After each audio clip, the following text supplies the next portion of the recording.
Nadie puede negar que no fuera una absoluta e imponente representante de su casa, de su linaje. Ese linaje de los Austria, de los Habsburgo, surgido en los territorios helvéticos, en los territorios de Suiza, y que también el misterio quiso relacionar con un entroncamiento entre los merovingios originales, aquellos francos, aquellos hombres libres que dominaron las Galias tras la caída del Imperio Romano de Occidente. Bueno, pues hay quien relaciona diversas casas monárquicas con esos merovingios y su supuesto entroncamiento con el linaje real de Cristo.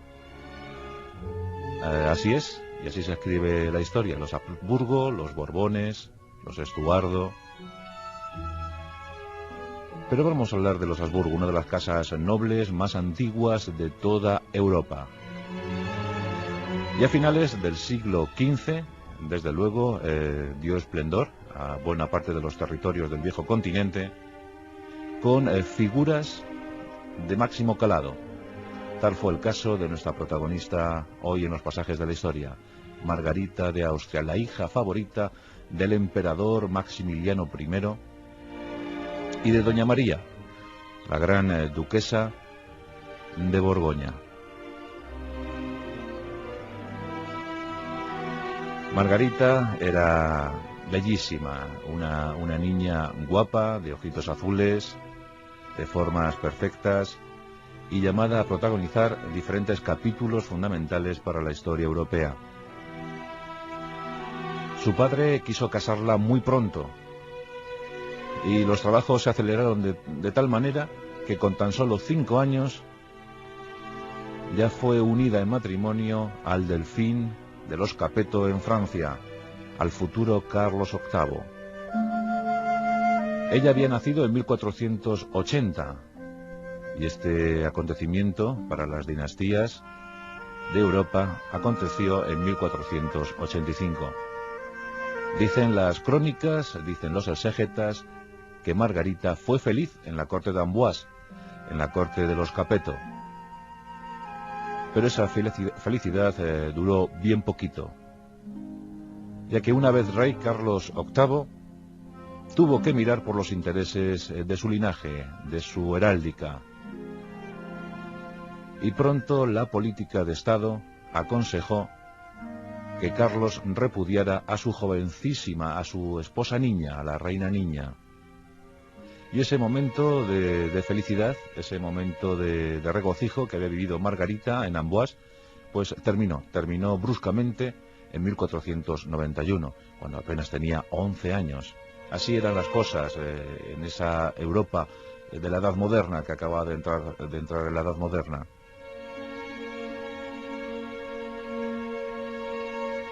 Culminaba sin éxito el primer matrimonio. No fue nada difícil para Carlos VIII repudiar a su joven esposa, ya que no había mantenido ayuntamiento carnal.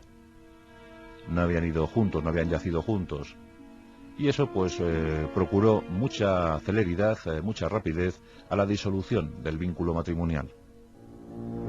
Por tanto, con 11 años, en 1491, Margarita de Austria tuvo que volver a la casa de sus padres a esperar mejor suerte. Se casaría 3 veces a lo largo de su vida, y los matrimonios que tuvo nunca terminaron bien por una causa u otra. Pero eso sí, los 3 matrimonios los vivió con absoluta emoción e intensidad. Disfrutó enormemente de sus 3 maridos, a los 3 quiso, a los 3 amó y a los 3 lloró. Pronto el emperador Maximiliano se puso también a la tarea de encontrar una segunda unión, un segundo enlace para su hija favorita.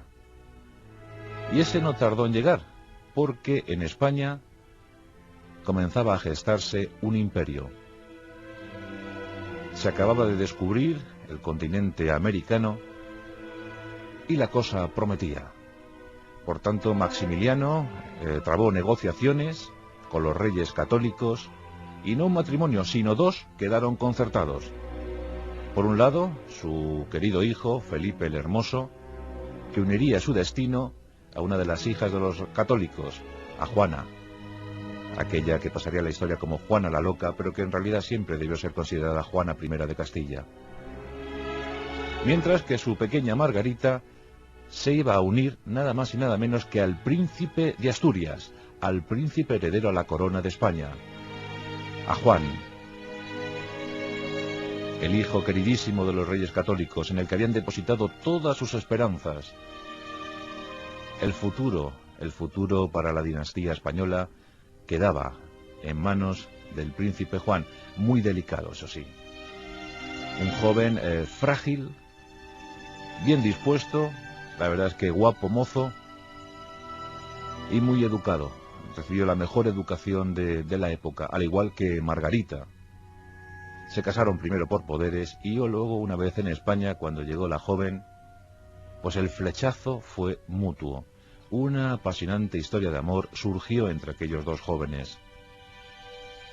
Los reyes católicos, complacidos por lo que estaban viendo, dispusieron todo para que aquel joven matrimonio fuera feliz.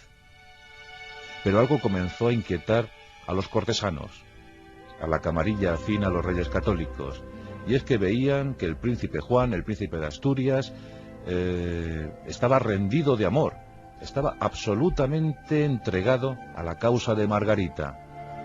Margarita por entonces estaba en absoluto esplendor, una moza, una adolescente de 15, 16 años, y en su mejor momento, desde luego, formas perfectas, un rostro agraciado. Juan también lo era muy agraciado, y claro, la fogosidad entre los cónyuges no se hizo esperar. Y bueno, pues se pasaban más o menos la mitad del día en las habitaciones reales, pues contándose sus cosas, hablando de lo divino y de lo humano, y desde luego dando rienda suelta a sus instintos más humanos. Claro, esto hacía languidecer al heredero español, y muchos se preocupaban por la suerte de este chico. Porque ¿acaso estaba dejando toda su esencia vital en el cuerpo de Margarita? ¿Acaso estaba dejando su vida en el empeño?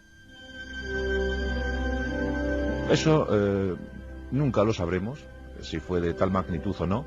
Lo cierto es que los meses que vivieron juntos fueron realmente felices. Se podía ver, se podía observar en sus rostros. Viajaban, visitaban a su pueblo,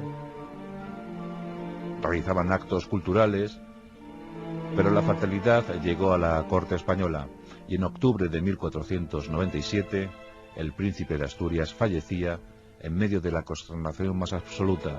El pueblo lloró amargamente esta pérdida, y mucho más sus padres. Habían perdido al heredero, habían perdido a su hijo querido, a su favorito, al privilegiado. Margarita también sollozaba, consternada. Pero una noticia llevó aliento, llevó esperanza a los deprimidísimos reyes católicos.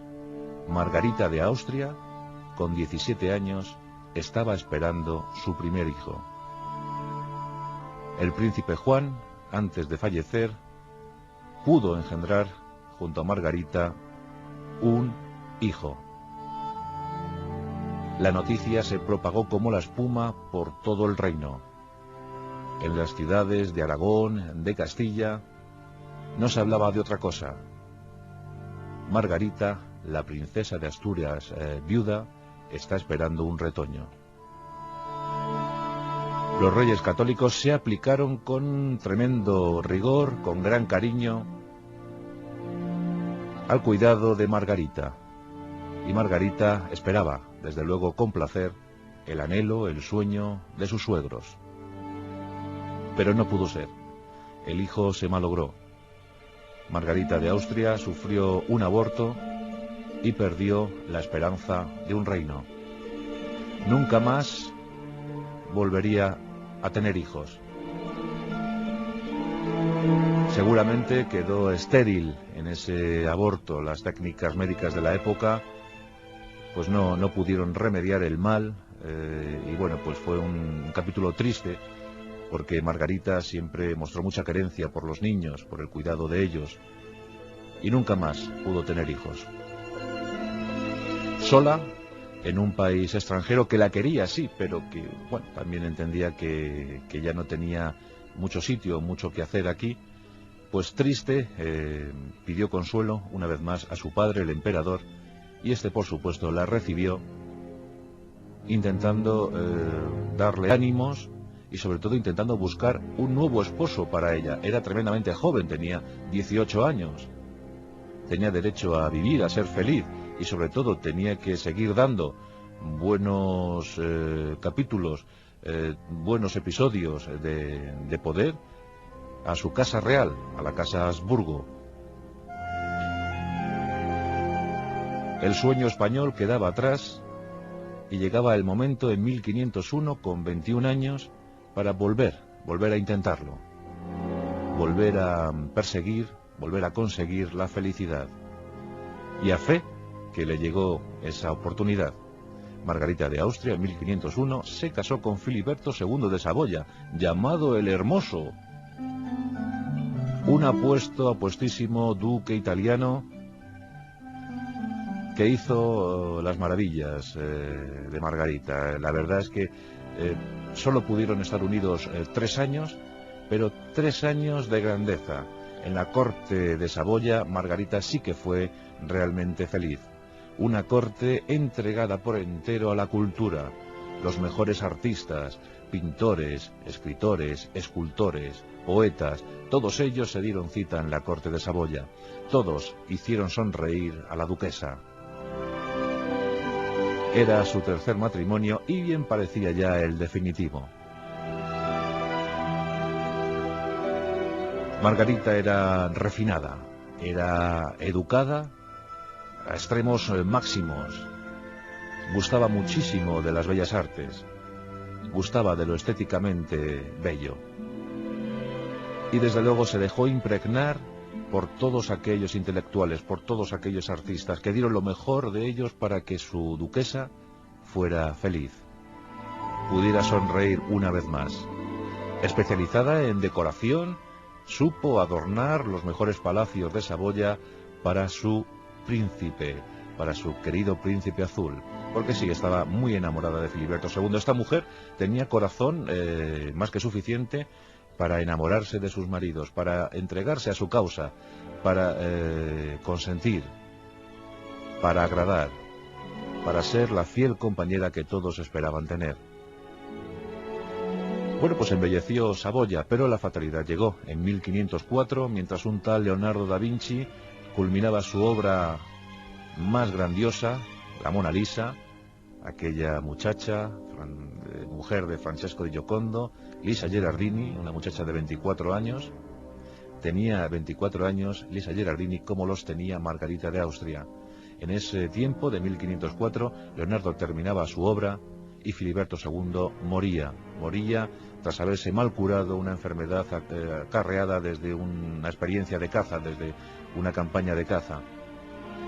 Filiberto falleció y Margarita, como siempre, lloró su pena.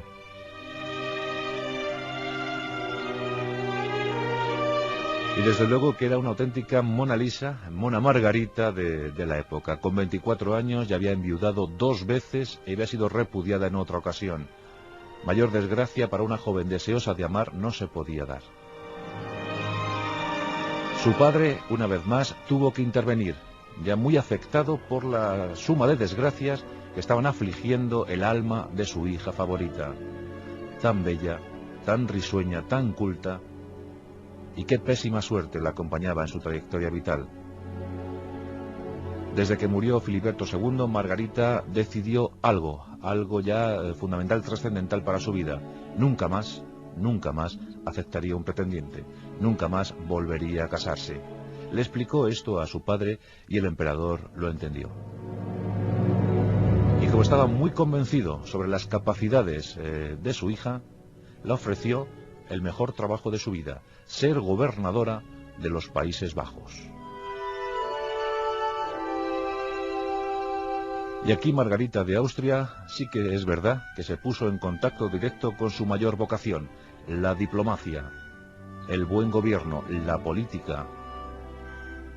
Curiosamente, Margarita, aquella que había sido llamada para amar, terminó amando, pero a su pueblo, y dirigiendo los Países Bajos de tal manera que se consiguió en su tiempo de mandato pues una brillantez fuera de lo común, gran autonomía para aquellos territorios y una corte esplendorosa en la ciudad belga de Malinas.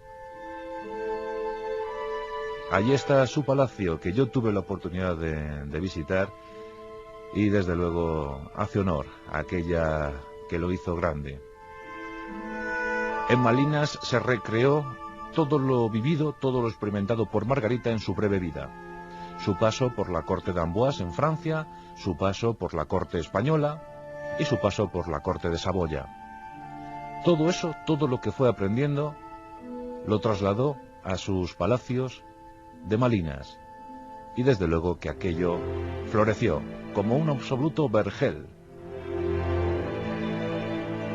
Los habitantes de aquellos lares, desde luego, estaban muy contentos con su gobernante. La quisieron, con profundidad, con absoluta profundidad. Y hete aquí que curiosamente le va a llegar una misión fundamental para Europa. En aquel tiempo, su hermano Felipe el Hermoso, Felipe I de Habsburgo, había fallecido lamentablemente tras haber jugado al frontón, había contraído frío, después de haber, dicen, bebido una jarra de agua congelada, casi congelada, y bueno, pues había fallecido, como todos sabemos, provocando la enajenación mental de su esposa Juana de Castilla, la hija de los reyes católicos. Esto desembocó en una cuestión por la que se preguntaron muchos: ¿qué va a pasar con los hijos de este matrimonio? Entre ellos, el heredero, Carlos. Había nacido en Gante, en esos Países Bajos. Pero ¿qué hacer con estos niños? 4 de ellos, 4 de los vástagos, fueron a parar a la tutela de Margarita de Austria, y no se pudo tomar mejor decisión. Su hermano había fallecido, su cuñada no atravesaba el mejor momento. Y así Catalina se quedó con su madre, pero los otros 4 fueron al regazo de Margarita de Austria. Carlos, por entonces tan solo conde de Flandes, fue el favorito de Margarita. Se fijó enseguida en el pequeño niño. Observó en él cualidades que luego serían plasmadas en sus eficaces acciones de gobierno. Supo enseguida que aquel sobrino suyo iba a ser un gran intelectual, y que, como ella, era también amante de las bellas artes, del buen gusto, del refinamiento. Margarita educó a los 4 niños, y los educó como si fuera su madre, y desde luego el resultado no pudo ser más óptimo. Carlos estaba realmente embelesado con su tía. La quería como aquel niño que pierde pronto a su padre, que sabe que también ha perdido de alguna manera a su madre, y que no le queda otra cosa en el mundo sino escuchar los sabios consejos de la mujer que le trató como un hijo. Carlos fue creciendo, y Margarita también supo que debía hacer algo más, no solo educarle como un hombre sabio, sino también prepararle el camino para sus futuras misiones en el continente europeo. Ella personalmente contactó con numerosos príncipes electores alemanes, los mismos que posteriormente votarían en favor de Carlos. Y así se consiguió para Carlos I de España y V de Alemania pues el máximo designio, el máximo escalafón en el Sacro Imperio Germánico-Románico. Desde luego, Margarita fue trascendental, fue determinante para que muchos príncipes se decantaran por la opción de Carlos, aunque ya tenía algo ganado, pero Margarita fue tan seductora, supo hablar también, supo acercarse de una forma tan franca a esos príncipes electores que nadie dudó que Carlos I debía ser el emperador. Nuestro rey quiso mucho a su tía, y aún más gracias a determinadas misiones encomendadas a ella. Nos encontramos en 1529. Las tropas imperiales españolas se enseñorean de diversos campos de batalla europeos. El caso, por ejemplo, de Pavía, donde Francisco I de Francia fue derrotado y capturado, él y sus hijos, y trasladados a España, a Madrid, a la Torre de los Lujanes. Carlos I, con 29 años, ya es el monarca más influyente de su tiempo. Un hombre llamado por el destino a ser el más notable, el más luminoso del siglo XVI. Marcado por las enseñanzas de su tía, de su tutora, de su mentora, Margarita de Austria. Y entonces Carlos solicita a Margarita que lleve las conversaciones de peso que se están celebrando en Cambrai para establecer la paz entre Francia y España. Y este tratado curioso, firmado en 1529, conocido como Tratado de Cambrai, pero más popularmente como el Tratado de las Damas, el Pacto de las Damas, porque las conversaciones, como digo, se llevaron principalmente entre Margarita de Austria, la tía del emperador, y Luisa de Saboya, la madre de Francisco I. Fueron estas dos notables mujeres las que rubricaron verbalmente los acuerdos. Fue todo un éxito para España, pero también momento de paz para Francia. Por este tratado, Francia renunciaba a sus aspiraciones en Génova, en Milán y en Nápoles.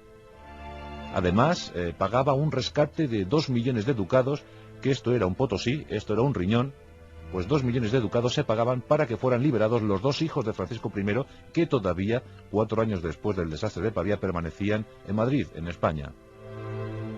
Los franceses pagaron y los hijos de Francisco I regresaron a Francia. Por su parte, España tan solo tuvo que renunciar a sus ambiciones en el ducado de Borgoña. En consecuencia, un gran éxito para España, y la artífice de ese éxito, Margarita de Austria, que sin embargo pagaría severamente todos los esfuerzos realizados en aquellos días de conversaciones. Y es que Margarita estaba quejada del mal de la época, el mal de Gotha, y una herida que se había mal curado tiempo atrás, provocada por esta enfermedad, se le abrió en aquel tiempo. La infección hizo acto de presencia, los galenos no pudieron remediar el mal que iba minando el cuerpo y el alma de Margarita de Austria, y absolutamente derrotada, absolutamente cansada y envejecida, culminaba su vida el 30 de noviembre de 1530. Tenía 50 años. Su último pensamiento, sus últimas voluntades para su sobrino, su querido sobrino Carlos I. Fue ese último pensamiento, esas últimas palabras. Dicen que cuando el rey Carlos recibió en España la pésima noticia sobre el fallecimiento de Margarita de Austria, exclamó: «Mi querida tía ha fallecido».